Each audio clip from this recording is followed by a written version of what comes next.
আসসালামু আলাইকুম বন্ধুরা, কেমন আছো? আশা করি ভালো আছো। আমিও খুব ভালো আছি। তো আবারও চলে আসলাম একটা নতুন ব্লগ নিয়ে। তো আজকে আমি বানাতে চলেছি পুডিং। তো পুডিং বানানোর জন্য প্রথমেই আমি গ্যাসে দুধ গরম করতে বসিয়ে দিয়েছি।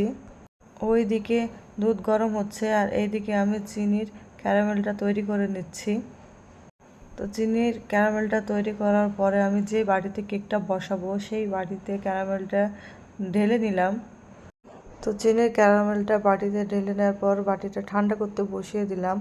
তো এইদিকে পুডিংটা বানানোর জন্য আমি 4 পিস মতো পাউরুটি ও 2টো ডিম, স্বাদ মতো চিনি আর স্বাদ মতো নুন দিয়ে যে দুধটা আমি গরম করতে বসিয়েছিলাম সেই দুধটা ঠান্ডা করে একসঙ্গেই বাটিতে দিয়ে দিলাম। তো এই দেখো মিক্সারে দেব পেস্ট করার জন্য। তো দুধটা ঢেলে নিলাম। তো একসঙ্গে মিক্সিতে সুন্দরভাবে পেস্ট করে নেব। তো এই দেখো পেস্ট করার পরে ছেঁকে নেব। তো যেই বাটিতে বসাবো পুডিংটা সেই বাটিতে ছেঁকে নিলাম। তো এই দিকে আমি পানি গরম করতে আগে থেকে বসিয়ে দিয়েছিলাম। তো এর মধ্যে আমি বাটিটা বসিয়ে দেবো ভাপ দেওয়ার জন্য। তো এই দেখো অনেক সাবধানে আস্তে আস্তে বাটিটা আমি বসিয়ে দিলাম যাতে পড়ে না যায়। তো বাটিটা বসিয়ে দেওয়ার পরে আমি সুন্দর করে ঢাকনা দিয়ে ঢেকে দেব যাতে কোনোভাবেই ভাপটা বাইরে বেরিয়ে না আসে। সেজন্য ভালো করে ঢাকনা দিয়ে ঢেকে দেব আর ঢাকনার উপরে ভারী কিছু একটা দিয়ে দেব যাতে ভাপটা কোনোভাবে বাইরে না আসে। তো প্রায় 45 মিনিট পর